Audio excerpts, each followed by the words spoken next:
नमस्कार। मैं लखनऊ से डॉक्टर अतुल अग्रवाल बोल रहा हूँ।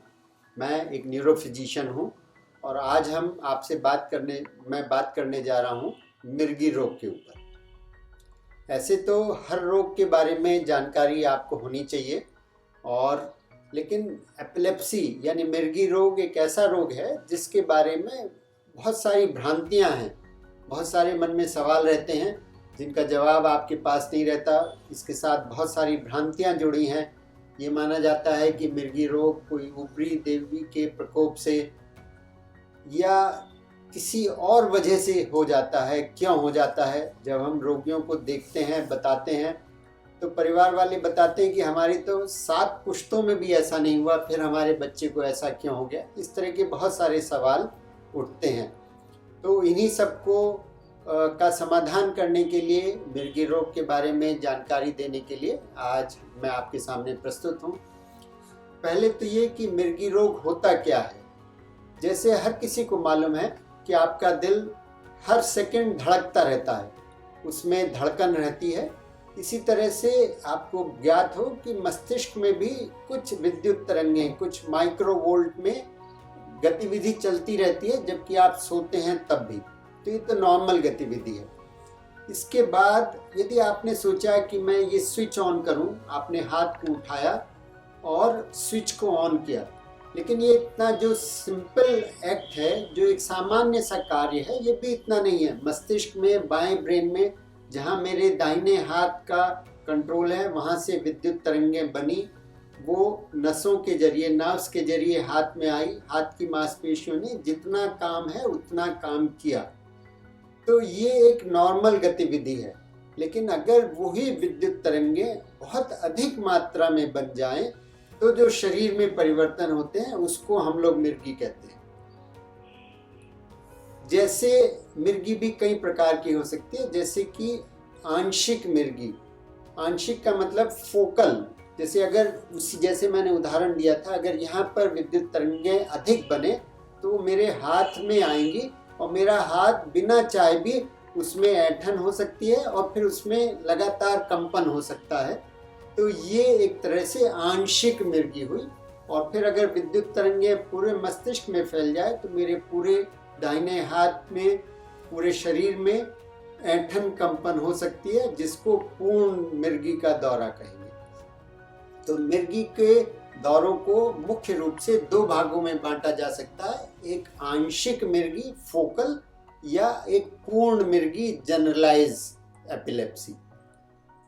और भी बहुत तरह के प्रकार हैं। जैसे कभी कभी रोगियों में ऐसे जर्क आए, जैसे अगर कभी आप सोते हैं, कभी अर्ध निद्रा में भी ऐसे झटक जाता है। लेकिन अगर ज़्यादा जर्क आए और आपके हाथ से सामान छूट जाए या आप गिर जाएं और क्षणिक चेतना ना रहे, तो ये भी एक तरह का प्रकार है मायोक्लोनिक मिर्गी। छोटे बच्चों में एक अलग तरह की मिर्गी होती है जिसको कहते हैं एब्सेंस मिर्गी।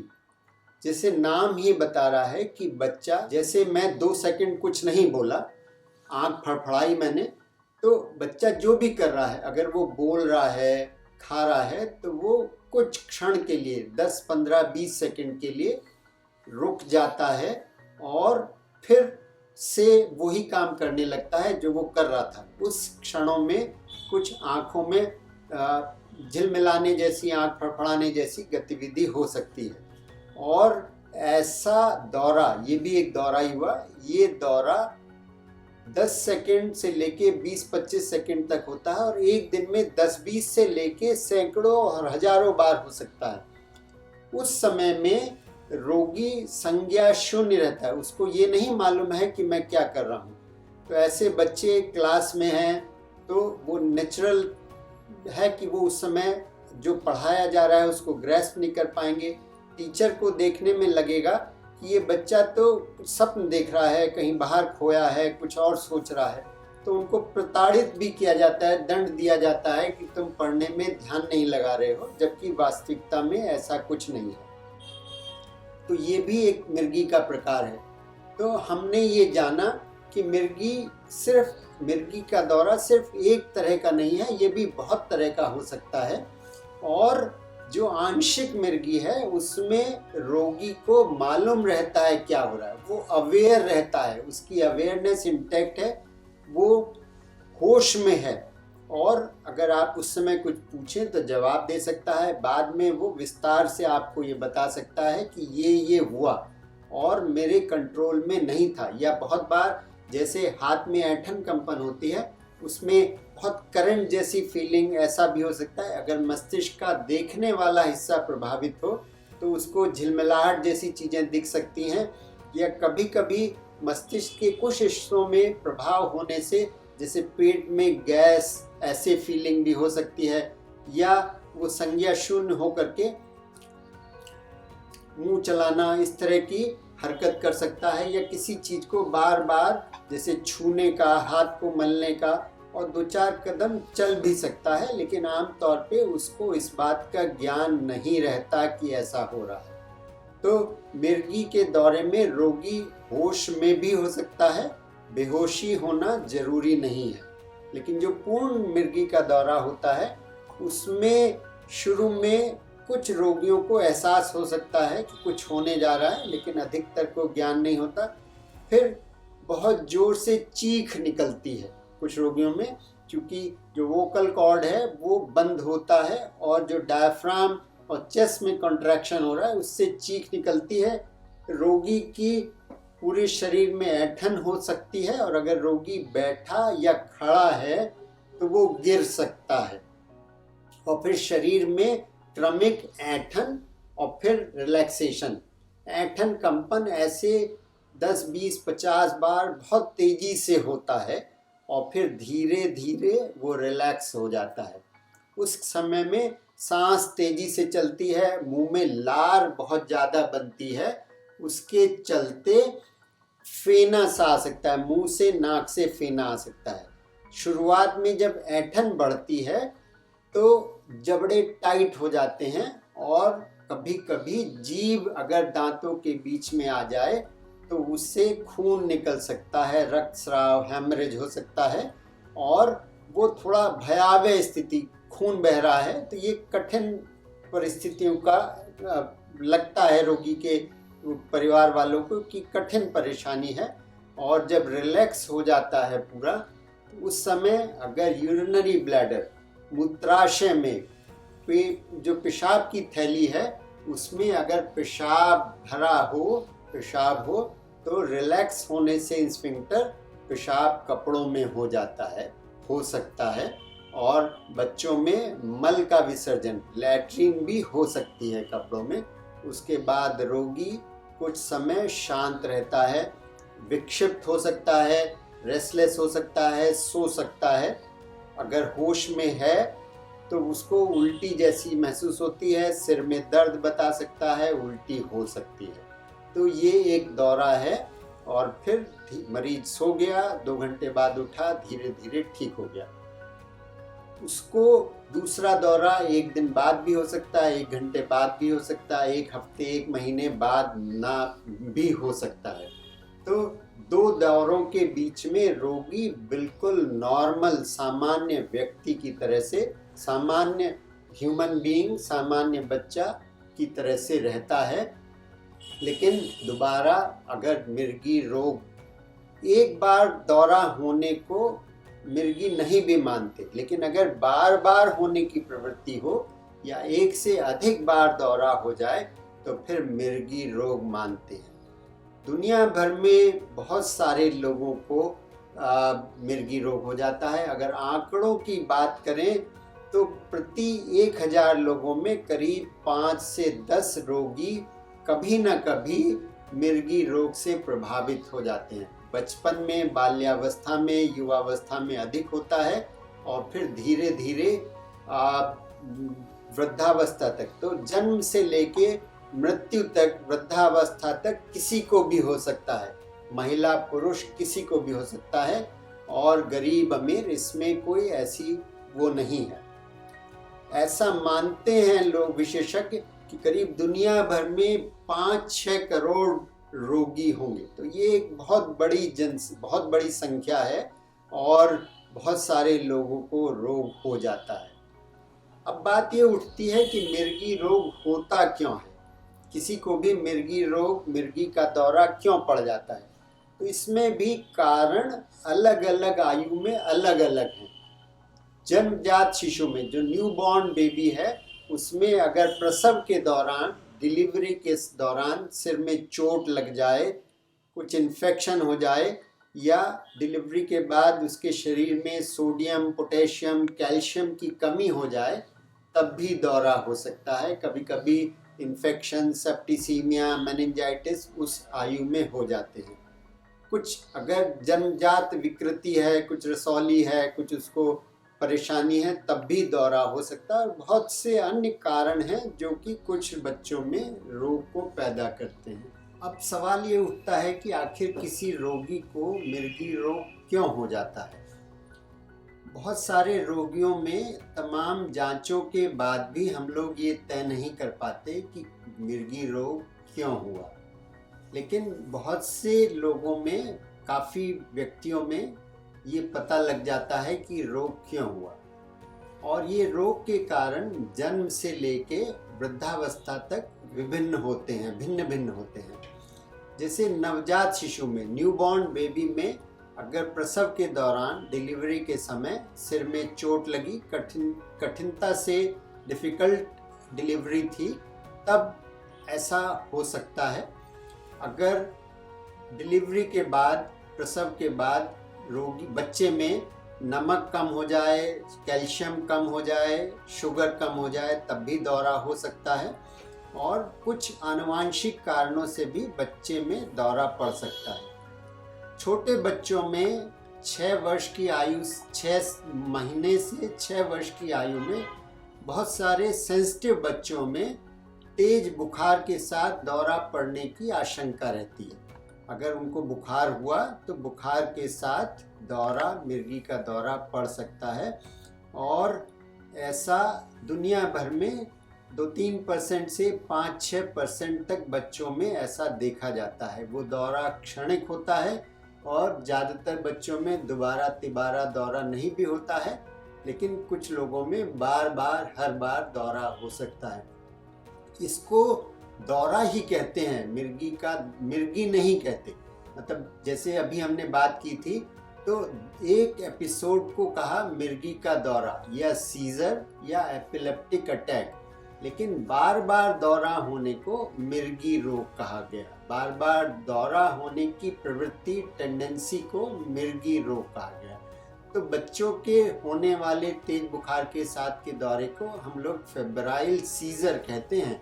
एपिलेप्सी की संज्ञा नहीं दी जाती है। रेगुलर दवा उनको देना जरूरी नहीं होता। माँ बाप को ये प्रशिक्षण दिया जाता है कि जब भी कभी बुखार हो तो बुखार की दवा देकर, स्पंजिंग करके, नहलाकर बच्चे का बुखार अगर ना बढ़ने दिया जाए तो दौरा ना हो।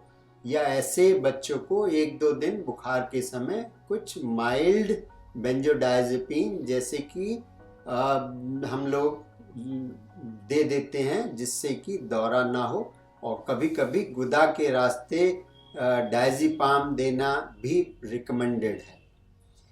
थोड़े से बड़े बच्चों में जो ज़्यादातर दौरे होते हैं वो जेनेटिक बेस्ड होते हैं। पहले इडियोपैथिक एपिलेप्सी कहते थे, मतलब हमें कारण नहीं मालूम है, लेकिन हो जाता है। ऐसे बच्चों में परिवार में एक से अधिक रोगी को दौरे होते रहने की हिस्ट्री, वृतांत मिलता है। युवावस्था में जाते जाते मद्यपान, सिर की चोट या मस्तिष्क में कुछ इन्फेक्शन हो जाने से भी दौरे होने की प्रवृत्ति देखी जाती है। अगर रोगी को टीबी रोग है और टीबी की गांठ या दिमाग की झिल्लियों में टीबी का असर हो, तब ऐसे रोगियों में दौरा पड़ सकता है। भारतवर्ष और तमाम जो डेवलपिंग नेशंस हैं, जहां सुविधाएं उतनी अच्छी नहीं हैं, जहां साफ सफाई पर उतना जोर नहीं दिया जाता, तो एक और रोग देखा जाता है जिसको सिस्टिसर्कोसिस कहते हैं। एक कीड़ा होता है लंबा फीता कृमि, जिसको टीनिया सोलियम कहते हैं। और ये जो रोगी, जो व्यक्ति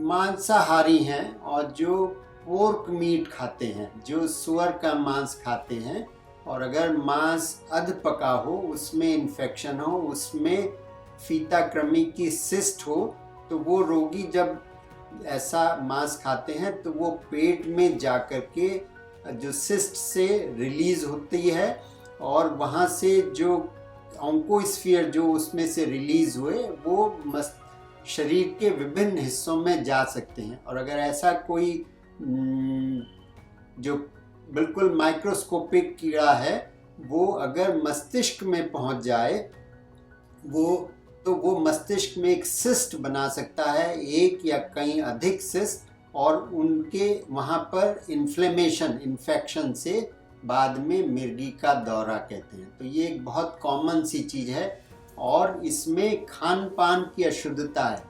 जो लोग मांसाहारी हैं वो उसको फैलाते हैं क्योंकि उनके पेट में लंबा फीता कृमि है, और मल के रास्ते उससे उसके सेगमेंट जिसमें कि हजारों लाखों की संख्या में कीड़े होते हैं वो हमारे वातावरण में फैलाते हैं। लेकिन जो खाने वाला है वो चाहे वेजिटेरियन है, वो मांसाहारी नहीं भी है, तब भी उसमें अगर अशुद्धता से खाया, पानी पिया या ऐसी चीज में संपर्क में रहा जिसमें वो कीड़े हैं, तो वो इतने सूक्ष्म होते हैं कि दिखाई नहीं देते और आपको रोग पैदा कर सकते हैं। धीरे धीरे अगर बढ़ती आयु में अगर मस्तिष्क में कोई गांठ ट्यूमर बने या कोई पक्षाघात हो, तब भी उसमें मिर्गी का दौरा हो सकता है। फालिज यानी कि स्ट्रोक, पक्षाघात के 5 से 10% रोगियों में मिर्गी का दौरा पड़ जाता है। आजकल की दौड़ भाग भरी जिंदगी में जो सड़कों पे लोग जो व्हीकल्स चल रही हैं, जो और एक्सीडेंट रेट बढ़ रहे हैं, तो अगर उससे मस्तिष्क में चोट लगे, अगर हेड इंजरी हो, तो ऐसे काफ़ी रोगियों में मिर्गी का दौरा पड़ सकता है। हेड इंजरी गांव में पेड़ से गिरने से या वायलेंस से, अगर आपस में लड़ाई झगड़ा हुआ, वॉर इंजरी हुई, तब भी सिर में चोट लगने से दौरा हो सकता है। तो चोट एक मुख्य कारण है जिससे बाद में कुछ रोगियों को दौरा हो सकता है। ये तो कारणों की बात हुई। अब एक रोगी अगर डॉक्टर के पास लाया जाता है, बच्चा बड़ा कोई भी है, तो हम लोग पूरी हिस्ट्री, पूरा वृत्तांत जानना चाहते हैं। हम पूछते हैं कि कैसे कैसे क्या हुआ, रोगी से पूछते हैं। अगर रोगी को ये ज्ञान रहता है तो वो अपना बता सकता है, अन्यथा इम्पॉर्टेंस रहती है आई विटनेस की। अगर रोगी को कुछ पता नहीं है, वो तो कहेगा साहब मुझे नहीं मालूम, मुझे तो बताया गया कि दौरा हो गया था, या मैं उठा तो मेरे बदन में दर्द था, जीभ कटी हुई थी, पेशाब से कपड़े गीले हो गए थे और फिर मुझे अस्पताल ले गए।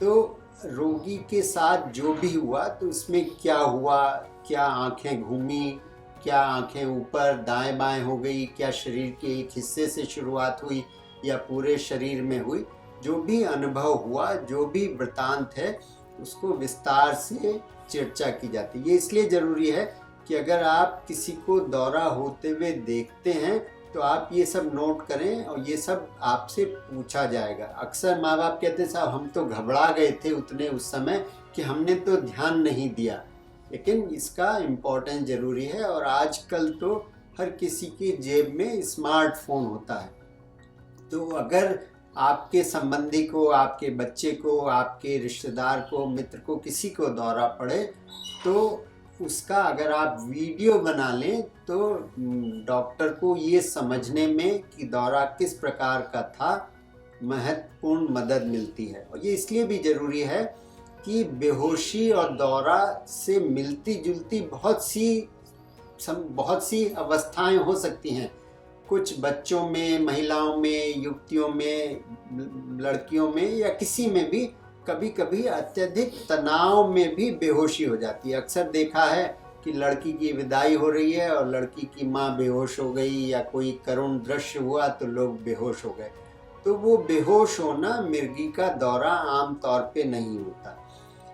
बहुत से बच्चे स्कूल में अगर असेंबली में खड़े हैं, सुबह खा पी के नहीं गए, वीक स्ट्रक्चर है और बहुत गर्मी है, पसीना आ रहा है और किसी कारण असेंबली लंबी हो गई, कोई भाषण हो गया, कोई व्यक्ति आया, तो ऐसी अवस्था में भी देखा गया है कि बच्चे अनकंफर्टेबल महसूस करते हैं। उनको कुछ बेचैनी सी लगती है, उनकी इच्छा होती है बैठ जाएं, लेकिन चूंकि डिसिप्लिन है, अनुशासन है, उसकी परमिशन नहीं है, तो ऐसे बच्चे ऐसे झूमते झूमते अक्सर गिर जाते हैं। तो ये गिरना भी मिर्गी रोग नहीं है, इसको हम लोग अपनी भाषा में सिनकोप बोलते हैं। नशीले पदार्थों के सेवन से दवा का असर कम हो सकता है, दौरा पड़ने की संभावना बढ़ जाती है। तो आपका जो लाइफ स्टाइल है उसका एक डिसिप्लिन होना, उसको एक नियमित होना बहुत ज़रूरी है। खाने पीने में कोई प्रतिबंध नहीं होता है और आप नॉर्मल खाना पीना सब कुछ खा सकते हैं, सिवाय उन कामों को करने से मना किया जाता है जिसमें दौरा होने पर कष्ट हो सकता है।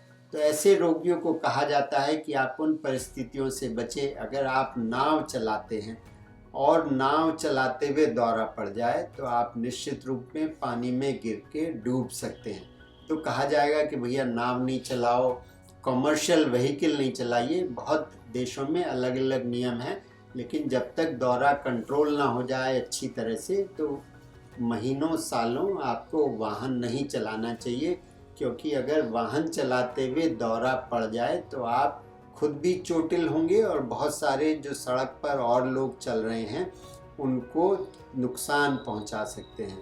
तो कॉमर्शियल व्हीकल कभी नहीं चलाना है, अपनी पर्सनल व्हीकल जब तक आपको डॉक्टर और आपका कानून अलाउ ना करे तब तक आपको वाहन नहीं चलाना चाहिए। आपको तैरना अच्छा लगता है तो आप किसी के साथ गार्ड की निगरानी में तैर सकते हैं, मतलब अगर कुछ भी हो तो आपको सहायता मिल सके, यही एक मकसद है। और बाकी आप सब कुछ काम कर सकते हैं, एक नॉर्मल जीवन यापन कर सकते हैं। आप अगर विवाह की आयु के हैं और आपकी इच्छा है, आप चाहते हैं तो विवाह भी कर सकते हैं। विवाह में लड़कियों के विवाह में कष्ट आता है।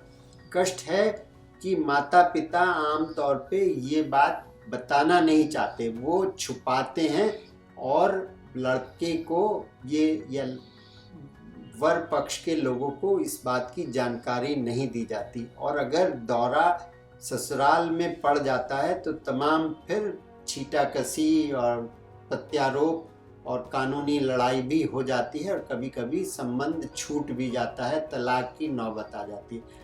तो सबसे अच्छा है कि अगर कुछ समय दवा चलनी है तो पहले आप दवा की पीरियड पूरा कर लीजिए, दवा बंद हो जाए तब विवाह करें। अगर जल्दी है या दवा लंबे समय चलनी है तब भी आपको बता करके करना अच्छा रहता है, क्योंकि फिर बाद में अगर संदेह रहा या शुरू में ही आपको ये लगा कि मुझसे छुपाया गया, मुझे धोखा दिया गया, तो ये नहीं होना चाहिए। डॉक्टर के रूप में आपको सलाह यही दी जाती है कि आपको स्पष्ट रूप से ये बता देना चाहिए कि हाँ मैं दवा खा रही हूँ और मेरा दौरा कंट्रोल में है और अभी मुझे इतने समय और खाने की अनुमन्य किया गया है। अगर आपकी शादी हो चुकी है और आप चाहते हैं गर्भ धारण करना, अपना फैमिली प्लान करना चाहते हैं, तब भी आपको डॉक्टर से संपर्क कर लेना चाहिए। प्रेगनेंसी जो प्रसव का एक गर्भ का एक सिंपल रूल है कि आपको कम से कम दवा या कोई दवा ना चल रही हो तो अच्छा रहता है। लेकिन यदि ज़रूरी है, आपको कोई ब्लड प्रेशर है या कोई आपको मिर्गी रोग है, तो ऐसी दवा पर आपको होना चाहिए जिससे गर्भ पर पल रहे शिशु के स्वास्थ्य पर असर ना पड़े, उसमें कोई चीज़ खराबी ना आए।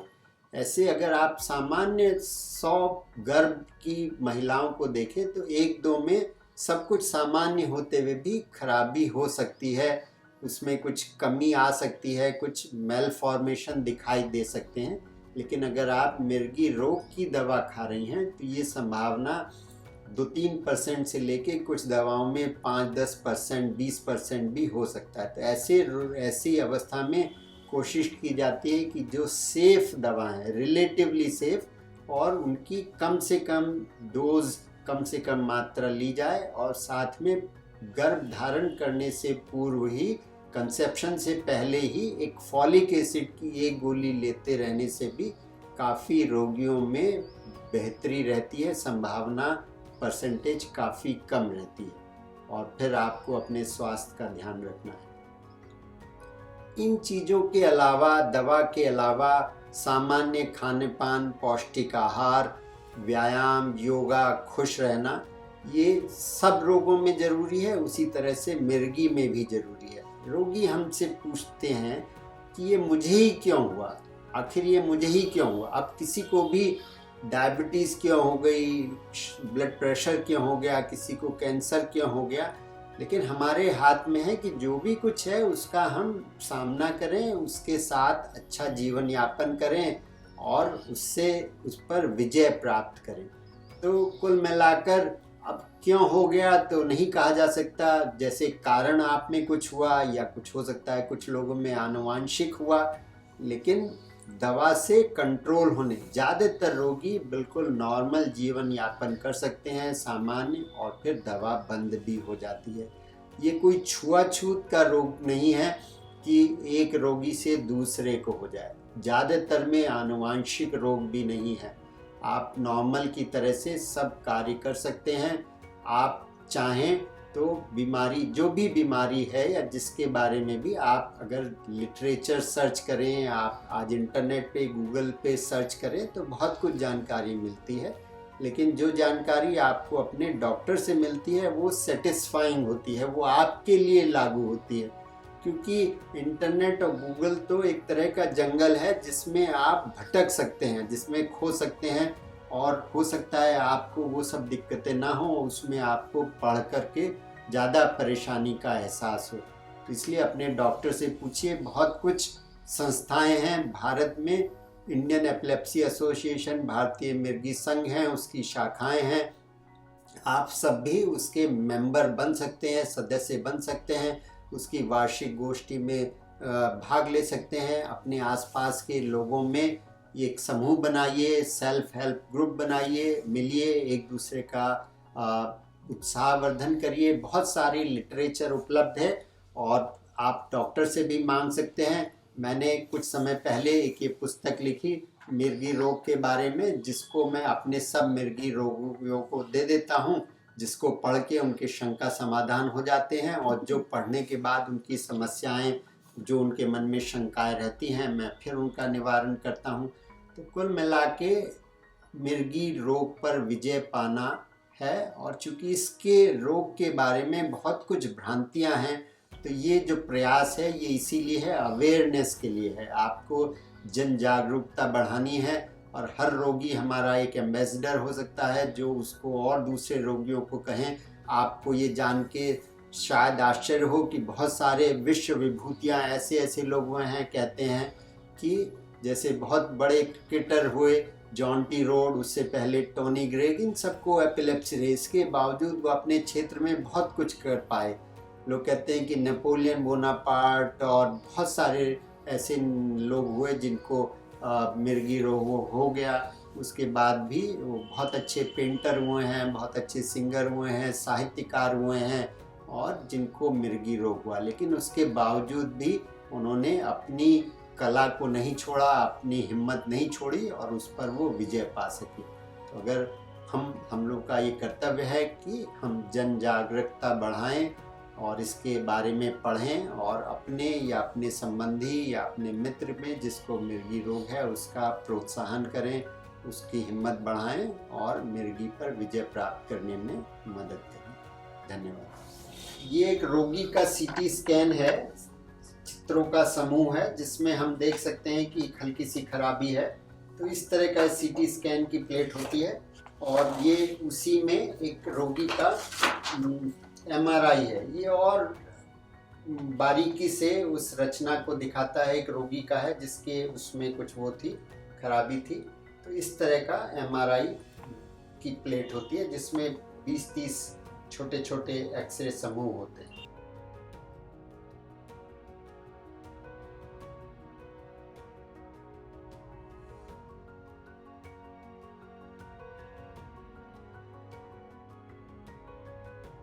अब बात करते हैं फर्स्ट एड, प्राथमिक चिकित्सा की। अगर किसी को मिर्गी का दौरा आपके सामने पड़ जाए या पड़ रहा हो तो आपको क्या करना होता है? मिर्गी का दौरा आम तौर पे कुछ क्षणिक ही होता है, मतलब आधा 1 मिनट 2-3 मिनट। तो इसलिए अधिकतर रोगियों में कोई प्राथमिक चिकित्सा की आवश्यकता नहीं होती।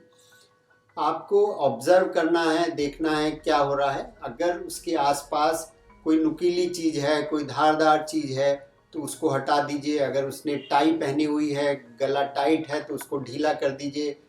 अगर वो सीधा है और मुंह से फेना आ रहा है तो उसको करवट कर देना अच्छा रहता है, क्योंकि जिससे मुंह से जो फेना लार है वो बाहर निकल जाए, फेफड़ों में ना जाने की संभावना रहे। उसके कंपन हो रहे होते हुए हाथ पैरों को पकड़ने की, रोकने की आवश्यकता करना जरूरी नहीं होता। अगर कोई सड़क के बीच में बेहोश हो गया, दौरा पड़ रहा है, तो उसको उठा के कच्ची मिट्टी पे कर दीजिए, जिससे कि उसको छिलविल ना जाए। अगर आपके जेब में रुमाल है तो उसको आप ऐसे रोल करते हुए एक सिगार के रूप में बना सकते हैं, और उसको साइड से अगर आप मुंह में लगा देंगे तो अगर जबड़ा टाइट नहीं हुआ है तो उससे जीभ कटने की संभावना कम हो जाएगी।